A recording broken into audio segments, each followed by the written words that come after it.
La majorité d'entre vous, c'est plutôt, sans négliger la prière, hein, bien sûr, c'est plutôt par l'autre voie que le Christ va t'attirer. Il va t'attirer en te faisant ce don d'être capable de faire des offrandes spirituelles, comme lui a fait toute sa vie. L'offrande spirituelle, c'est quoi? C'est que tu vas offrir sans cesse tout ce que tu vis à Dieu. Tu vas offrir ton travail, tu vas offrir tes vacances, tu vas offrir ta joie, tu vas offrir tes épreuves, tu vas offrir tes soucis, tu vas offrir ta famille, tu vas offrir tout ce que tu aimes. Alors tu vas me dire, ben ça c'est facile, j'offre, ça ne coûte rien. Oui, mais c'est déjà, ça a une valeur pour Dieu, si c'est fait avec amour. Mais surtout, effectivement, tu as raison, les offrandes spirituelles qui vont contenir le plus d'amour, c'est quand on va offrir quelque chose qui va contre notre volonté propre. Par exemple, un événement qui ne se passe pas comme je veux. Il arrive. Si je suis dans les mains de Dieu, c'est que Dieu soit l'a voulu, soit l'a permis.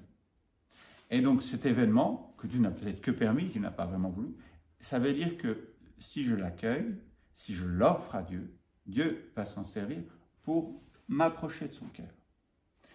Autre exemple, je sais quelle est la volonté de Dieu par rapport à telle ou telle chose. Par exemple, un péché, je sais que ce n'est pas la volonté de Dieu. Moi, j'aurais envie de faire autre chose, ou plutôt mon vieil homme en moi a envie de faire autre chose.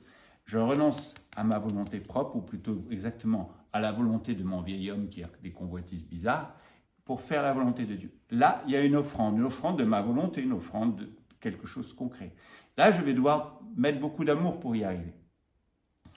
Dernier exemple, je veux faire la volonté de Dieu. Il m'a fait comprendre qu'il m'attendait, par exemple, dans telle mission paroissiale, qu'il m'attendait dans tel service à rendre, quelque chose où c'est devenu clair dans mon cœur que je dois le faire. Et moi, envie, pas envie, qu'importe de savoir si j'ai envie, mais le fait de le faire, ça va devenir aussi une offrande spirituelle. Donc les offrandes spirituelles peuvent être aussi des actes précis. L'essentiel, c'est que toujours ce soit dans une logique d'offrande. La première chose à offrir d'ailleurs, c'est son travail, pour ceux qui travaillent. Hein. C'était une blague. Hein. Et l'offrande de son travail, parce que dans le travail, il y a à la fois des choses patientes et des choses difficiles, mais ce qui compte, c'est qu'on ne travaille pas ni pour la carrière, ni pour gagner de l'argent, ni pour plaire aux supérieurs, etc. On travaille pour le Seigneur. Offrande spirituelle. Vous voyez, un simple travail devient une offrande spirituelle à Dieu lorsqu'on le fait pour le Seigneur et non pas pour les hommes.